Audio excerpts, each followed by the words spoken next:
வணக்கம் நேயர்களே.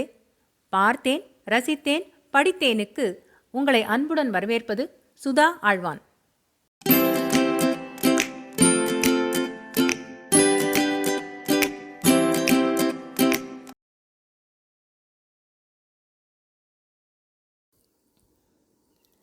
அமரர் கல்கியின் சாகித்ய அகாடமி விருது பெற்ற அலை ஓசை பாகம் 4 பிரளயம் அத்தியாயம் 33 ராகவன் கோபம். ராகவனுக்கு திடீரென்று கோபம் வந்துவிட்டது. சூர்யா தன்னை பரிகாசம் செய்கிறானோ என்ற சந்தேகம் அவன் மனத்தில் உதித்தது. உடனே குதித்து எழுந்து, அடே, உன்னுடைய அகம்பாவமும் கெட்ட சுபாவமும் இன்னும் மாறவில்லை போலிருக்கிறது. இந்த க்ஷணமே எழுந்து போய்விடு, கெட் அவுட் என்று கூவினான். நீங்கள் இன்னும் கெட் அவுட் சொல்லவில்லையே என்றுதான் காத்திருந்தேன் என்று கூறிக்கொண்டே சூர்யா எழுந்தான். அதற்குள் ராகவனுடைய கோபம் கொஞ்சம் தணிந்தது. இல்ல சூர்யா, சற்று உட்காரு. நீ உண்மையாகவே அப்படி எண்ணுகிறாயா? அதாவது நான் தாரிணியை கல்யாணம் செய்து கொள்வது சீதாவுக்கு என்று தயங்கினான். சூர்யா நின்று கொண்டே, அதை பற்றி ஏன் தயங்க வேண்டும்? சீதாவின் ஆத்மாவுக்கு அது நிச்சயம் திருப்தி அளிக்கும். அதற்கு ஒரு விசேஷ காரணமும் இருக்கிறது. ஸ்திரீகளின் இயற்கைக்கு பொருத்தமான காரணம் என்றான். அது என்ன அவ்வளவு பொருத்தமான காரணம்? சீதாவும் தாரிணியும் சொந்த சகோதரிகள் என்பதுதான். அவர்கள் ஒரே தந்தையின் புதல்விகள், ஒரே தாயின் வயிற்றில் பிறந்தவர்கள். இதை காட்டிலும் வேறு என்ன காரணம் வேண்டும்? என்ன உளறுகிறாய்? உன்னுடைய மூளை குழம்பிவிட்டதா? புத்தி சுவாதீனத்துடன் தான் பேசுகிறாயா என்றான் ராகவன். எப்படி வைத்து கொண்டாலும் சரிதான், நான் போய் வருகிறேன் என்று சூர்யா புறப்பட்டான். இல்ல சூர்யா, போகாதே. திடீரென்று ஒரு பெரிய அணுகுண்டை தூக்கி போட்டுவிட்டு போகிறேன் என்கிறாயே. சற்று முன் நீ சொன்னது நிஜந்தானா? தாரிணியும் சீதாவும் அக்கா தங்கைகளா? யார் சொன்னார்கள்? என்ன அத்தாட்சி என்று பரபரப்புடன் ராகவன் கேட்டான். அவர்களை பெற்ற தகப்பனாரே சொன்னார். அவருடைய வாய்மொழியாகவே தெரிந்து கொண்டேன் என்றான் சூர்யா. பிறகு துரைசாமி ஐயரின் இல்வாழ்க்கை ஆரம்பத்தில் நடந்த அதிசய சம்பவங்களைப் பற்றியும் பிரசவ ஆஸ்பத்திரியில் குழந்தைகள் மாற்றப்பட்டது பற்றியும் சூர்யா விவரமாக கூறினான். நம்புவதற்கு அரிய அபூர்வமான சம்பவங்கள்தான். ஆயினும் ராகவனுடைய மனத்துக்கு அவையெல்லாம் உண்மையாகத்தான் இருக்கும் என்ற உணர்ச்சி ஏற்பட்டது. அவனுடைய சொந்த வாழ்க்கையில் ஏற்கனவே நன்கு விளங்காமல் மர்மத்திரையில் மறைக்கப்பட்டிருந்த பல சம்பவங்கள் இப்போது பிரகாசமாக துலங்கின. சூர்யா, அவர் எங்கே? அந்த பிராமணர் துரைசாமி ஐயர் எங்கே? சீதாவின் கல்யாணத்துக்கு பிறகு அவர் ஏன் திடீரென்று மறைந்து போனார்? அவரை எங்கே பார்த்தாய் என்று கேட்டான். ராகவன், அதையெல்லாம் ஏன் கேட்கிறீர்கள்? தெரிந்து கொண்டால் உங்கள் மனம் கஷ்டப்படும். எதற்காக என் மனம் கஷ்டப்பட வேண்டும்? நீ பேசுவதெல்லாம் மர்மமாகவே பேசுகிறாயே. நீங்கள் வைதீக சிரேஷ்டர். உங்கள் மாமனார் ஒரு மௌல்வி சாகிப் என்று தெரிந்தால் உங்களுக்கு கஷ்டமாயிராதா? உங்கள் தகப்பனார் பத்மலோச்சன சாஸ்திரிகளின் இருதயமே நின்றுவிடுமே. என் தந்தையை எதற்காக இதில் சம்பந்தப்படுத்துகிறாய்? என் அழகான மாமனார் உனக்கும் தாய் மாமன் தானே. அவர் எதற்காக மௌல்வி சாகிபாக வேண்டும்? ஹிந்து மதத்தை விட முஸ்லிம் மதம் சீக்கிரத்தில் மோட்சம் அளித்துவிடும் என்கிற நம்பிக்கையினாலா? அவ்வளவு தூரம் எனக்கு அவருடைய மத கொள்கையை பற்றி தெரியாது. என்னுடைய அபிப்பிராயம், அவர் ஊரை ஏமாற்றுவதற்கே அப்படி வேஷம் போட்டுக்கொண்டு திரிந்தார் என்பதுதான். ஆனால் அந்த வேஷம் அவர் எதிர்பாராத முறையில் அவருக்கு திடீர் என்ற மோட்சத்தை அளித்துவிட்டது.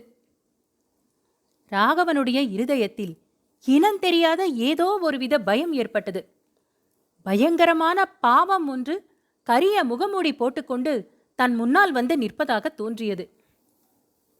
அந்த முகமூடியை கிழித்து அந்த உருவத்தை பார்க்கும் தைரியம் அவனுக்கு ஏற்படவில்லை.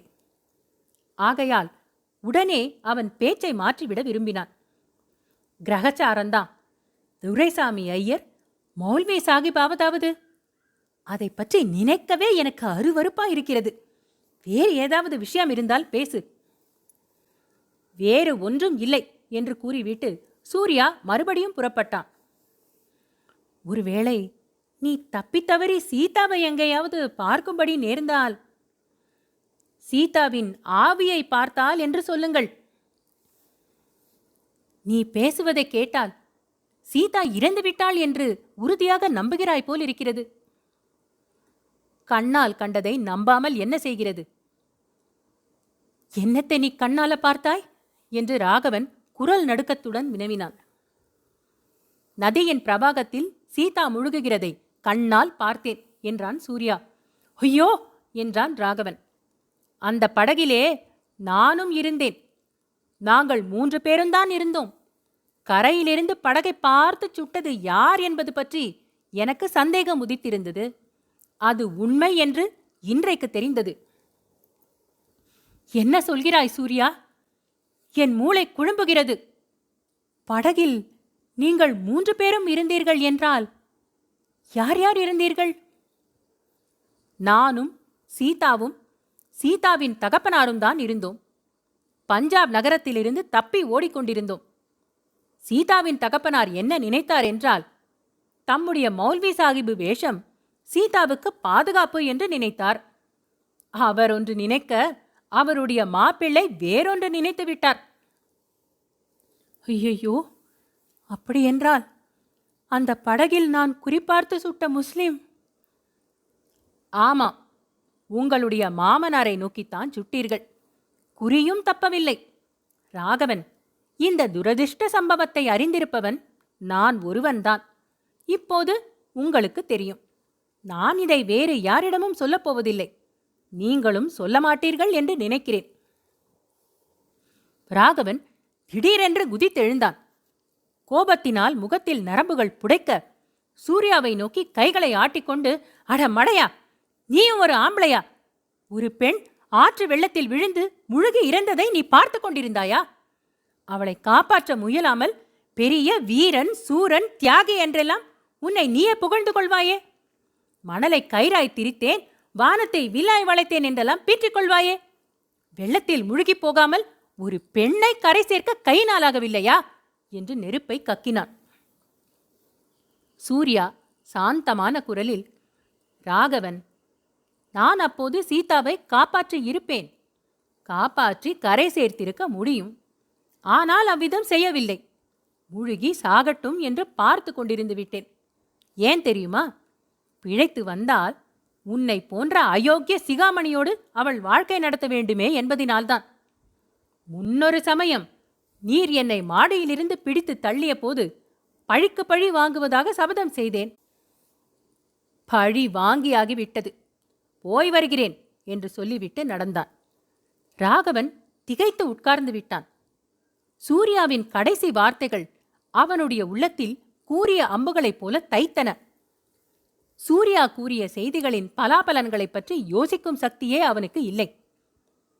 இந்த விஷயம் ஒன்றும் தாரிணிக்கு தெரியக்கூடாதே என்ற கவலை மட்டும் அவனுடைய மனத்தில் தோன்றியது. சூர்யா வீட்டு வாசலை அடைந்ததும் விடு விடு என்று நடக்கத் தொடங்கினான். அவனுடைய நடையில் வேகம் அவனுடைய உள்ள பரபரப்புக்கு அறிகுறியாக இருந்தது. நான் சொன்னதில் அவ்வளவாக பொய் அதிகம் இல்லைதானே? சீதாவின் ஆவியைத்தான் இப்போது நான் பார்க்கப் போகிறேன். சௌந்தர ராகவனை பொறுத்தவரையில் சீதா இறந்தவள் மாதிரிதானே என்று எண்ணமிட்டு கொண்டே நடந்தான். அத்தியாயம் 33. ராகவன் கோபம் நிறைவுற்றது. அன்பான நேயர்களே, இது போன்ற மேலும் சுவையான கதைகள் மற்றும் கட்டுரைகள் கேட்க பார்த்தேன், ரசித்தேன், படித்தேன் எங்கள் சேனலுக்கு சப்ஸ்கிரைப் செய்யுங்கள். பொன்னியின் செல்வன், சிவகாமியின் சபதம், பார்த்திபன் கனவு போன்றவை பிளேலிஸ்டுகளாக வரிசைப்படுத்தப்பட்டிருக்கின்றன. ஏனைய பிற கதைகளையும் நீங்கள் கேட்டு மகிழலாம்.